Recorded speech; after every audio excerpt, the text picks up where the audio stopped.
The moment that creature leaped toward me, I felt a cold, rotten smell hit my face. It smelled like dead leaves, mixed with something worse. Something decayed, something alive but dying at the same time. I stumbled backward and ran toward the hostel gate. My legs felt heavy, as if fear itself was pulling them down. Behind me, I heard her voice, a mix of Anaya's soft tone and a deep, growling echo. "Why are you running, Aakash? Don't you love me?" Her footsteps were not normal. They were soft, like something squishy was hitting the ground. Like a pumpkin splitting with every step. I ran inside and slammed the gate shut. But the creature, the pumpkin girl, didn't stop. She pressed her orange glowing face right against the gate bars. Those carved, unnatural eyes stared at me.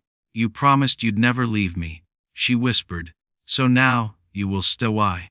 Forever." I froze. My breath stuck in my chest. "Where is Anaya?" I screamed. The creature tilted her head, and the pumpkin, like mask on her chest, moved. Its hollow mouth opened, and I heard a faint, trembling voice. "Aakash, help me." It was Anaya. Her voice, weak, distant, coming from inside the pumpkin. My blood ran cold. The creature laughed. "She is inside me. Her soul tastes sweet, just like yours will." Then, the gate lock snapped. She broke it like it was made of plastic. She stepped inside the hostel courtyard. I turned and ran upstairs. The escape that failed. I reached the 3rd floor and entered my room, slamming the door shut. My hands shook so violently I could barely turn the lock. Everything was silent. For a moment, I thought I escaped. Then, someone slowly knocked on the door. Talk, Aakash." Her voice was disturbingly calm now. "Open the door. I brought something for you." I stayed silent. The knocking changed to banging. Tiad! The door began to crack.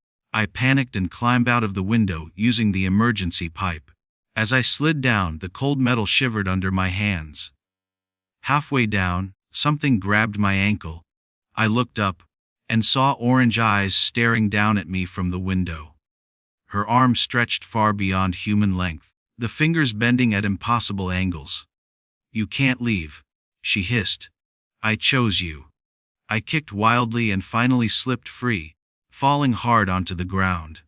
My ankle twisted, but I forced myself up and limped toward the forest behind the hostel. Her screams echoed behind me, shrill, furious, inhuman. The forest of souls. The forest was pitch black. The moonlight barely touched the ground, but I kept running until I couldn't breathe. Finally, I collapsed near an old banyan tree. That's where I saw it. A small, glowing object lying at the tree's base, a pumpkin, cracked with smoke rising from inside, and inside it, faces, dozens of tiny, trapped souls screaming silently. I realized this was no ordinary creature. It was a pumpkin witch, a spirit that hunted during Halloween, stealing souls and trapping them inside her body. Before I could think further, CK, a branch snapped behind me. I turned slowly. She was standing there. Not running. Not attacking. Just standing like a shadow stitched to the darkness. Her head tilted. Her smile grew too wide for any human face. "You found my home," she whispered. "Now you can join all of them." She raised her hand, and the pumpkin on her chest began to open like a monstrous mouth. From inside, I saw Anaya's face. Her eyes were full of tears. Her hand reached out. "Please save me, don't let her take you too." My heart shattered. I grabbed a broken tree branch and held it like a weapon. I knew it wouldn't kill her, but I had to try. The pumpkin witch screamed, her voice twisting the air like a storm. She rushed toward me. I closed my eyes, and then, the burning light, a sudden burst of bright white light flashed behind me, so bright it felt like daylight exploded inside the forest. The witch shrieked and stumbled back, smoke rising from her body. I turned. A group of villagers stood behind me, holding lanterns made from sacred ash and fire. One of them shouted, "Step back. She cannot survive in the holy light." The witch writhed, her skin melting like wax. "I'll come back for you," she growled, pointing at me. You belong to me.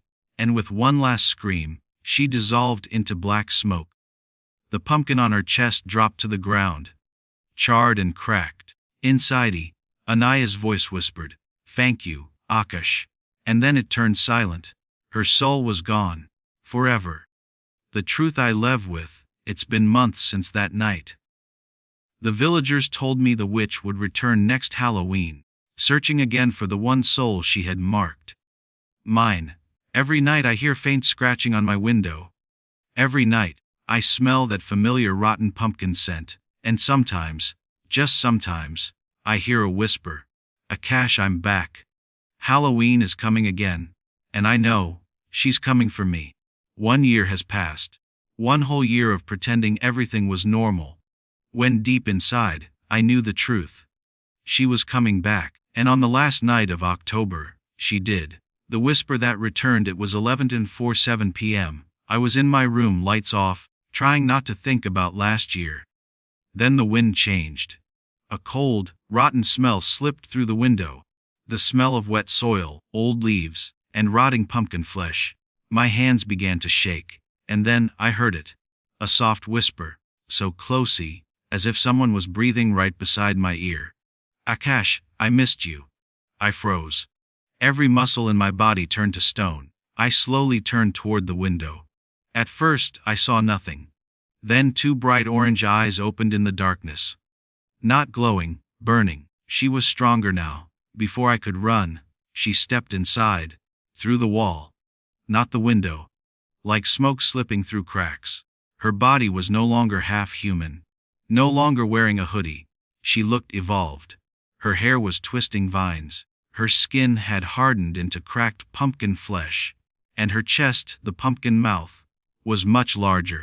I could see shapes moving inside it. Trapped souls, pushing against the thin skin, trying to escape. Begging. She smiled at me, carving fresh cracks along her cheeks. "Last time, villagers saved you," she whispered. "But this time I'm stronger." Her voice sounded like 3 people speaking at once. One of them was still Anaya. "Leave me alone," I said, stepping back slowly. She tilted her head, her smile widening unnaturally. "I marked you. I own you. Your soul is mine." Then she lifted her hand. Long black claws dripping with thick orange slime. And the lights in my room blew out. "The hunt begins in the darkness." I ran, out of my room, down the corridor, toward the exit. But the hostel was silent. Too silent. Everyone had left for Diwali break. I was the only one stupid enough to stay. Behind me, I heard her footsteps. Heavy and sticky, like wet pumpkins smashing into the floor. "Aakash," she sang softly, "don't hide from me. I love you." Doors creaked open on their own as I passed. Shadows stretched across the walls, shapes that shouldn't exist. I burst through the main gate and ran straight into the forest. My only hope was reaching the banyan tree. The one where she died last year. Maybe the villagers were right. Maybe that tree could weaken her. But halfway there, the forest changed. The trees twisted. The branches bent, forming a tunnel. A trap. I turned around. She appeared behind me, silent, floating an inch off the ground. "You ran to the same place I died," she whispered. "How sweet." She snapped her fingers. The forest fell dark, and the souls inside her chest started screaming. Loud, agonizing, begging for release. One of those screams, I recognized it. "Anaya." I felt my knees weaken. "Please free her," I said. "I'll do anything." Her smile grew monstrous. "Then give me your soul." She opened her pumpkin, mouth wide, and a suction force pulled me forward. I felt my spirit tugging out of my body. My vision blurred. I was dying, the spirit of Anaya. Just then, something happened. A soft hand grabbed mine. But not physically. It felt like a spirit touch. I opened my eyes. Anaya's soul stood beside me, half transparent, glowing faintly. She looked terrified. "Aakash. Don't give up, please," she whispered. "But you're trapped," I said desperately. She shook her head. "Aakash, she can't be destroyed by light anymore. She adapted. But she still has a weakness. The forest around us froze. The witch turned toward Anaya furious. "Get back inside!" she roared. Anaya looked at me one last time. "Burn her heart," she whispered. "Her real heart. Hidden inside the old pumpkin tree." Before I could respond, the witch screamed, sucked Anaya's spirit back into her body, and lunged at me. The final run, I bolted toward the deepest part of the forest, where the ancient pumpkin tree stood. The ground shook. Vines rose from the soil, trying to grab my legs. Branches whipped toward my face. She was trying to stop me. "You can't kill me," she screeched behind me. "I am eternal." I ignored her. I reached the ancient pumpkin tree, a massive, dying tree with a hollow center. Inside, faint orange light pulsed, like a heartbeat. Her real heart. I grabbed a broken lantern lying near the roots. Inside it was a tiny spark, barely alive. It was enough. I held the lantern toward the heart. She screamed, rushing toward me. "None oh." I smashed the lantern on the ground, igniting the dry leaves around the heart. Flames roared upward. The pumpkin heart began to melt. The witch collapsed, shrieking, her body cracking open, souls pouring out of her in white streaks. I saw Anaya's soul escape, free at last. She smiled at me, a sad, grateful smile, and whispered, "I'll wait for you, in the next world." With a final flash, she disappeared. The witch's body burned away, screaming until her voice faded into nothing. It was finally over. Or at least, I thought it was. The ending twist: the villagers found me the next morning, unconscious near the ashes of the ancient tree. They didn't believe my story, but they saw the burnt remains of something that definitely wasn't human.